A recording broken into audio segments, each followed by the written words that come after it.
The following marketing information and discussion is provided for informational purposes only. It is not intended to be used as professional guidance or consultancy. You should find an agency for that. Comexis is a digital marketing agency, so feel free to hire us. But otherwise, just enjoy the show.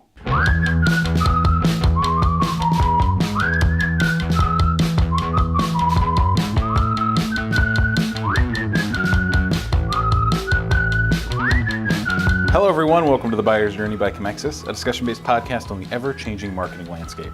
I'm Matthew McGroarty, the social media content producer here at Comexis. I am Len Ward, the managing partner at Comexis. So it's Wednesday, and on Wednesday we tend to talk about the purchase phase of the buyer's journey. And the purchase phase is when your customer or client is coming to purchase your product or service. And there's a lot of things that go in with that, including things like shipping speed, shipping costs, et cetera, et cetera.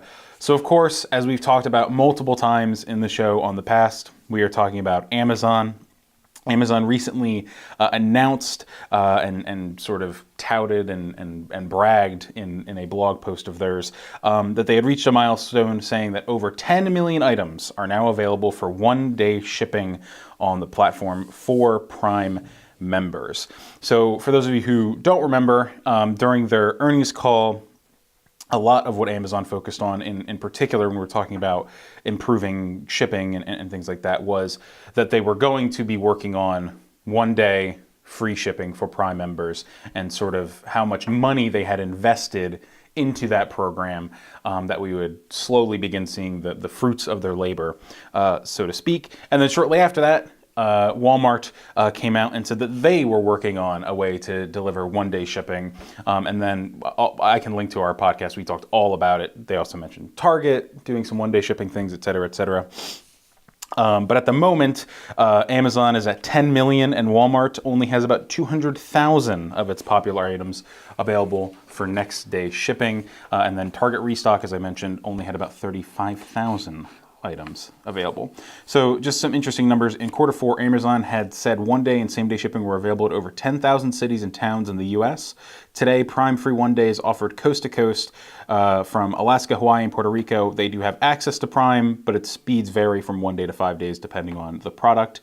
And in early April, Amazon says it significantly expanded its one-day selection and delivery areas for one-day shipping. As we're seeing now, it is 10 million products. Here's a little snippet from their blog post, basically, where they talked about this. Quote, "We've strategically grown our network in the U.S. to include 110 fulfillment centers, 40 package sortation centers, 100 delivery stations, and 20 air gateways, all to be closer to our customers. This allows Amazon to work smarter based on decades of process improvement and innovation and to deliver orders faster and more efficiently." Len, what do you think about this? Amazon is absolutely putting the screws to everybody right now. I mean, when you're talking, Walmart is only at 200,000. I mean, what's staggering is Target's at 35,000. I mean, they might as well just kind of, it's. I mean, from a purchase stage from a purchase stage standpoint, the buyer's journey, this is a tremendous way. This is the obvious way in which to move clients quicker across the purchase line. If somebody knows in this day and age they can have the product within 24 hours, it's obviously going to trigger a purchase much quicker. I think that's been the number one issue where with the death of the brick and mortar retail store compared to Amazon was, well, I don't want to wait 5 to 7 days to get my package. Well, Amazon has now brought this down to a day. And if everybody knows Amazon's ultimate plan with their fulfillment centers is to have major fulfillment centers, I think it was like within 35, 40 minutes to an hour of every major metropolitan city to make it same day, which is staggering if you think about it. So, again, I think there's a couple ways to look at this. If you're an e-com company, this is very, very concerning.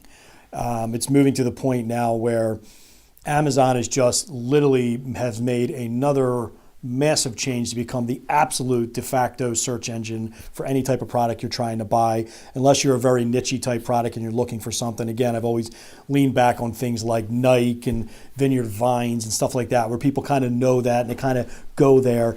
But for every other everyday product out there, Amazon, is really kind of the place to go.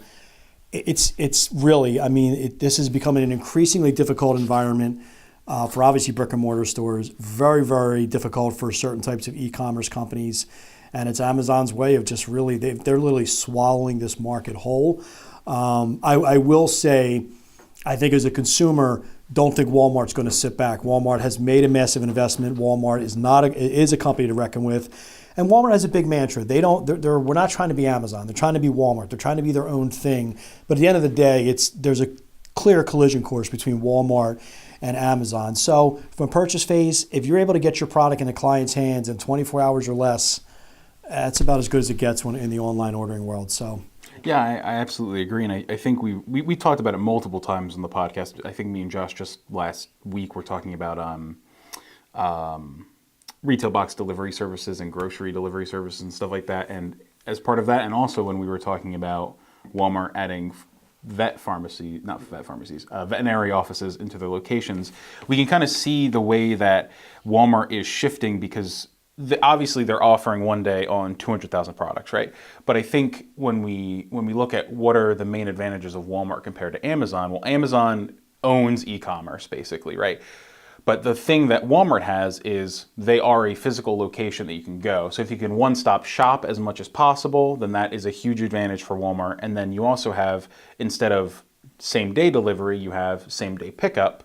Both Walmart and Target offer that, which I think is a major advantage. I mean, I know multiple times, I know I needed a pair of boots for work once, and I went, well, time to go on Walmart, find the cheapest pair, and then I'll have a pair of boots today so I can go to a shoot tomorrow, right? So I agree with you. I would not count Walmart out. They have many different ways in which they're attempting to stay competitive with Amazon, but no matter how competitive you are, 10 million items, one day shipping, that's still really impressive. Yeah, and that's, when it comes down, one of the things we try to do with this podcast is we try to give people listening to it, an idea of where you should be shifting your ad dollars. And I'll say it again, if you do have retail products, you are able to get on the Amazon platform. You should be on that platform. Yeah, no question. Be advertising within that platform. Like, stop fighting. It's like you just keep running into the wall over and over again by spending all this money on Google AdWords.